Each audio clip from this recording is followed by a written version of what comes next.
କେଦାରନାଥରେ ban ହେବ mobile ଓ camera. ସେଠାରେ ଆଉ କେହି ଫଟୋ କି ରିଲ୍ସ ବନାଇ ପାରିବେ ନାହିଁ। ପୂର୍ବରୁ ଦର୍ଶନ କରିବାକୁ ଆସୁଥିବା ଶ୍ରଦ୍ଧାଳୁ ବାବାଙ୍କ ନିକଟରେ ଫଟୋ ଉଠାଇବା ସହ ସେଠାରେ ରିଲ୍ସ କରୁଥିବାର ମଧ୍ୟ ଦେଖିବା ପାଇଁ ମିଳିଥିଲା। କିନ୍ତୁ ବର୍ତ୍ତମାନ ଏସବୁ ଉପରେ ପ୍ରତିବନ୍ଧକ ଲଗାଯିବ। କାହିଁକି ହେବ ମୋବାଇଲ ବ୍ୟାନ୍? ଆସନ୍ତୁ ଜାଣିବା।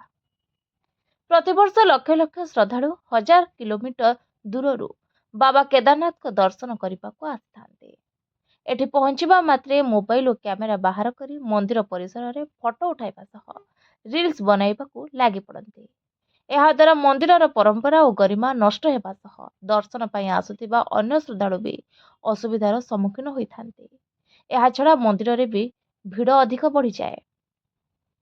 ତେବେ ମିଡିଆ ରିପୋର୍ଟ ଅନୁସାରେ ମନ୍ଦିରରେ କ୍ୟାମେରା ଓ ମୋବାଇଲ ବ୍ୟାନ୍ କରିବା ନେଇ ଶକ୍ତ ନିୟମ ଅଣାଯିବ। ମନ୍ଦିର ପ୍ରଶାସନ ଏନେଇ ବିଚାର କରୁଛି। ଯଦି କୌଣସି ଶ୍ରଦ୍ଧାଳୁ ନିୟମ ଉଲ୍ଲଂଘନ କରନ୍ତି ତେବେ ତାଙ୍କ ଉପରେ ଦୃଢ଼ କାର୍ଯ୍ୟାନୁଷ୍ଠାନ ନିଆଯିବ ଓ ତାଙ୍କ ଉପରେ ମୋଟା ଅଙ୍କର ଜୋରିମାନା ମଧ୍ୟ ଲାଗୁ କରାଯିବ। Bureau report, voice of Odisha live.